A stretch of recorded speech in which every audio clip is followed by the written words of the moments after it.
concept in data structure, that is abstract data type ADT. So here are the contents that we are going to discuss. What is data abstraction, ADT, parts of ADT, and we are going to discuss two examples for ADT. One is ADT for natural number and another is ADT for array. Then basically for understanding ADT, we need to understand first what is data abstraction is. So C is a procedure oriented programming language. Why? Because C is based on functions. Rather, we can say that the building blocks of C programming are functions itself. So the function comes in two categories: standard functions are there and user defined functions are there. Printf, scanf, clr, scr, whatever, these are the all standard functions.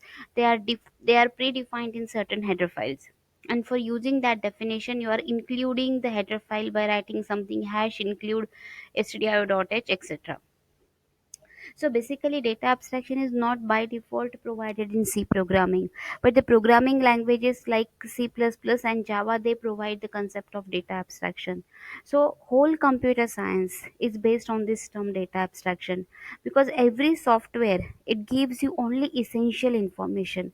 How that particular information is being implemented is not clear. So I can say that data abstraction is a kind of common interface which is used for combining abstractions of data and code. So the simple thing, we can take an example that if a person want to drive a car, what he should know? He should know how accelerator work, he should know how brakes work. But there is lot of information which is not required for a person whose objective is to just drive a car. That particular person need not to know how inner mechanism of car works. So like how pressing accelerator the speed increases, whatever the implementation of accelerator, brakes, all this kind of information is not required to a person who wants to drive a car. For him, the essential information is only he should be able to use accelerator or brakes. So basically, coming to a point, abstract data type, that is ADT. What are the typical operations on data we perform? You take any data structure example, that could be linear, non-linear. You perform these simple operations on data. You can add data, delete data, search for data, or retrieve specific amount of data in the data collection. So this is very important. ADT, it asks you to think about what you can do with the collection of data independently, but it does not tell you that how you are going to do it, right? So we need to define the data type. So basically, if someone asks me what is data type, so data type is not only the type of data, it is the type of data plus the operations which are associated with it. Like suppose I have taken two integer numbers, I can make addition of two integers number by using arithmetic operator plus. But if I want to add two strings, I have to use some string function. I cannot say that abc plus xyz is abc xyz. I have to use certain kind of string concatenation function for it. So whenever this data type term is there, we need to understand that I'm not just talking about type of data, I'm talking about type of data plus operations associated with that data. So in extension with that, if I'm saying that data type is a set of operations plus set of objects, ADT is a set of operations, set of objects, but it is hiding the implementation details. So ADT need to know only the set of operations that are available for data type, but how that operations are being implemented, that is not a responsibility of ADT. That is a job of programmer who is doing the program for the same. So basically, ADT is divided into two parts. One part is collection of data and another is the set of operations which are associated with that data. So specification of ADT includes that which operations are possible with that data structure, but it does not tell you that how that particular operations can be implemented. So this diagram, it clearly indicates that there's a program, this kind of add, remove, find, display. These are the operations we can perform with that particular program. So if I know that which data structure I am using, then whatever the possible operations on that particular data structure is, that operations are possible through interface. But how that operation should be implemented, what should be the result of that operation, is not this interface, that is ADT's job. That is the job of program. So yes, these are some operation: is full, is empty, size, replace, remove, as, remove, insert, get. These all are the possible operations that we can perform with the data structures. Then when I'm talking about ADT, I'm basically talking about interface. This interface can be used by different clients. So I can say that if someone wants to write this program for implementing operations of data structures in C, some might want to write it in Java, some will use Python for it. But this three, it will use common interface in the form of ADT. And when we move ahead, we can say that this implementation part is separated from this interface. This implementation part is completely programmer's responsibility. Providing the interface which will express how the operations can be performed is the job of ADT, but implementing that operation is the job of programmers. So these are the two examples that I was talking about, that how we can write down a ADT for natural number, and what how I can write down ADT for array. So in this example, you can see ADT for natural number, there are certain objects given. So this ADT is divided into two parts: objects and functions. I have given the name to this ADT as natural number. So wherever I will refer this ADT later on, I have to use this name only that I have used at the time of declaration. So my ADT name is natural number. These are the objects that are possible, uh, that I require for performing the operations. So I am saying that for natural number, I am talking about a series here. This series, it starts with 0 and it is ending with certain maximum integer on that computer. Suppose it is int underscore max. See, we have to perform certain operations associated with that data structure. So if I'm considering an example of natural number, I should understand that these operations are possible, but the operations are possible only when you will provide certain objects there, because operations has to be carried out on some objects are nothing but they are variables in terms of programming. So here I'm talking about the range which starts with 0 and which is ending at int underscore max. Then these are the functions. So for these functions, I'm mentioning that x and y I have taken for performing operation. X and y, they are basically belonging to the natural number only. This natural number is the name of my ADT. Then you can see true, false, boolean. True and false both are belonging to the boolean, and their plus, minus, greater than, double, equal to. These are the usual operations that are possible. Then with the natural number, we are taking the functions. Now if you can recall the concept of functions in C programming, how we write a function: we write down the return type of that particular function, then we write down the function name and some arguments we mention over here. So you can see here that 0 is the name of my function. How I will identify that it is a function: you can see this opening and closing round parenthesis. So I am checking whether this 0 function is returning. I'm initializing that particular number to 0. So I'm taking a 0 function which will initialize my series to 0, and as 0 is a natural number, the return type of 0, it will be natural number only.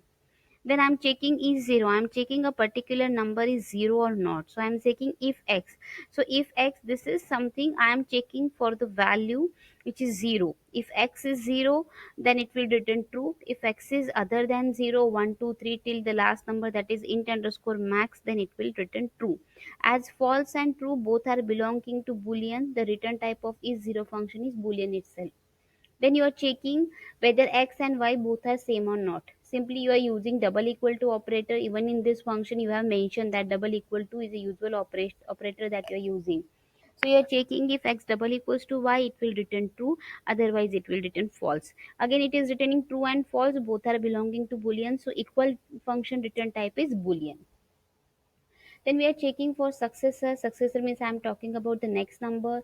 Suppose I'm checking a successor of x, of course it will be x plus 1. But here you have to check whether x is int underscore max, because if x is already a last number in your series, there is no successor for int underscore max. It's a last number. So first we'll check if x is int underscore max. In that case, it will return x itself because there is no successor. Otherwise, it will return the successor value x plus 1. Then as you can say, x and x plus 1 both are natural number. The return type of successor is natural number only. Then for add function, you are making addition of x and y. You will check first, because the addition of x and y, it could be greater than the last number of your series, that is int underscore max. So you are checking whether the result of this x plus y is less than equals to int underscore max. If the condition is true, it will return x plus y, otherwise it will return int underscore max. So as I have already given that int underscore max is the last number in my series, every time I have to check that my series it should not exclude the int underscore max. Then we are going for subtraction. Same case, as you are checking int underscore max for addition, you have to check 0 for subtraction.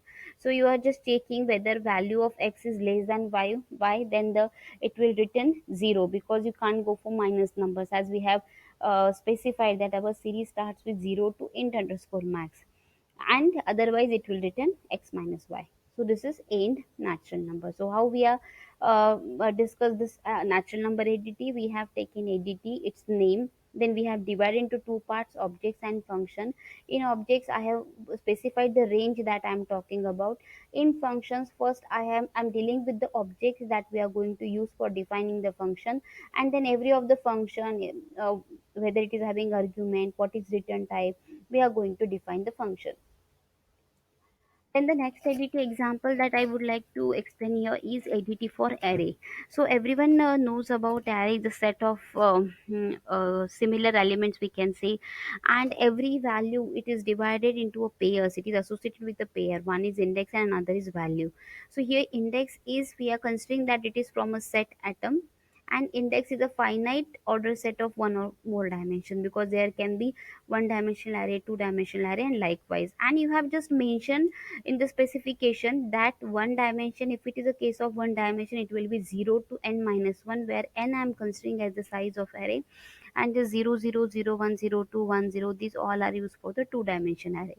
And in functions we are trying to see that what are the possible operations that we can perform with this particular array. So you have taken a capital A which is belonging to array, so name of our ADT is array. Here you are saying small I, it is belonging to index, x is belonging to atom, j and size are belonging to integer.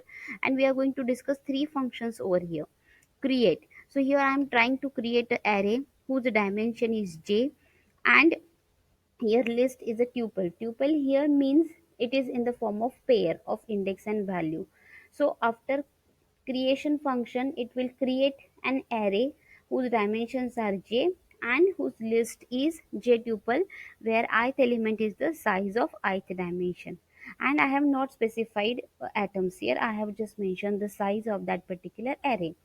So we have created an array, so it is returning me an array, that's why the return type of this create function is array only. Then if I want to retrieve a particular value which is stored in my array, I am checking that the index position I am mentioning is belonging to the index position. If it is belonging, then only it will return me the atom associated with index value, otherwise it will return error. Because if my array is of 5 elements and I am trying to access the value at the sixth element, it is not possible, it should return me error. And then the third function, and as you can see here that it is returning a atom, the return type of this retrieve function is atom only. Then for store function, if I want to store a new value in my array, what I should know? I should know what is my array name, what is index position, and which value I want to insert. So again I will check whether that index is already existing in my array or not. If this condition is true, then it will return an array. Only one change will be there, that this pair ix, index and value, has been inserted into the array, and then you are going to end the array. So try to understand that ADT you are going to divide into two parts, objects and function. Every time you are checking in objects, now the thing is that whatever the description you are writing here, it is not specific. It is not specific in the sense, it is not like it should be written in this way only. You can write your own description here where you are mentioning. Only the thing is that the purpose of data structure that you are using for expressing it through editing, that should be clear. So this was all about editing. Thank you for listening to this video. Thank you.